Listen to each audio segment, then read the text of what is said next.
All right, I'm here with dot.LA Senior Reporter Ben Bergman. From the looks of your background, Ben, you're doing quarantine way better than me over here. It looks like it's very beautiful where you are. Well, it's a little cloudy and rainy, but what else would you expect in beautiful Seattle? Listen, thanks for your time today. So let's jump in.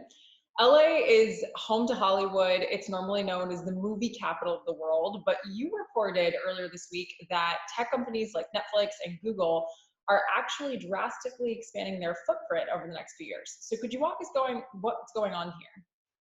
What's interesting is for about the last 100 years, LA has been known all around the world as the movie capital of the world. But just within the last 10 or really the last 5 years, it's become the streaming capital. And you've had companies like especially Netflix, but a couple other companies as well, really expand their footprint in the last few years. And it's only going to accelerate in the next few years. Hmm. Okay, elephant in the room. We're talking about footprint and office space. But with the new work from home reality with the COVID pandemic, many companies are actually considering making that construct more permanent. Twitter actually came out today and said people can work from home indefinitely. So does it even make sense for us to be talking about office space footprint right now? There's definitely going to be a shift and more employees at home, but a lot of these lease commitments have already been signed, and experts expect most employees to return to the office eventually.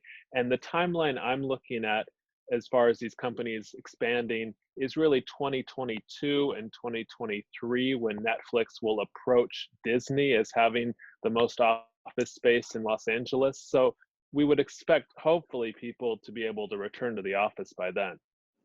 Well, it's interesting that you mentioned the streaming point. Obviously, we're all at home. We're just consuming so much content right now. And Netflix is actually some of the space that they're looking to expand into is studio space, right? So they're doubling down on content here. They are. And, it's interesting because Netflix really had barely any presence in Los Angeles before 2017. And you're looking at now and in a couple of years having really the biggest presence in LA of any tech company and approaching any entertainment company. So it's just been a remarkable shift for Netflix and remarkable evolution.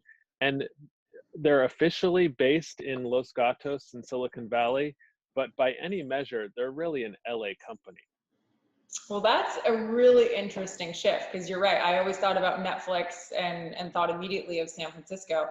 But it's not just Netflix, right? The FANG companies, as they're called, Facebook, Apple, Amazon, Netflix, Google, have started to play in the content and streaming space to some degree, at least. Do you think this physical doubling down on Hollywood indicate that we may be seeing a larger shift in strategy for these tech companies? Well, without a doubt. And I mean, this is a huge point of focus for Apple. You saw them launch, Apple Plus this year, and Google, of course, has YouTube, and these Apple streaming is still not a very big source of revenue for that company. It still relies on selling iPhones for most of its revenue, but it's becoming increasingly important. And of course, you've seen a lot of other companies see what Netflix has done, and they want to try to copy it. Yeah, understandably so. There's a lot of money to be had there. So let's zoom out for a second though, as we're dot .LA, we're focusing on LA as a tech hub. What does this tech footprint shift mean for LA as a whole? Is LA the new Silicon Valley in your opinion?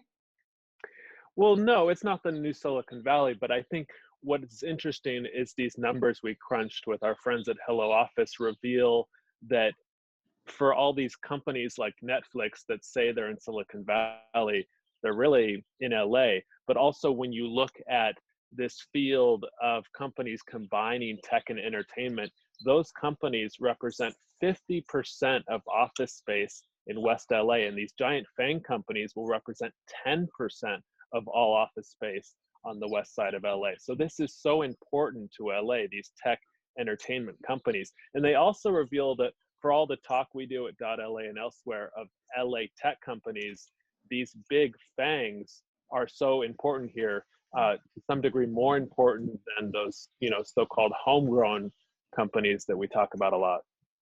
Yeah, the fact that these big companies are taking up roots in LA just really speaks to how LA has changed as a whole, as a community. Thanks so much for being here, Ben. Happy to do it.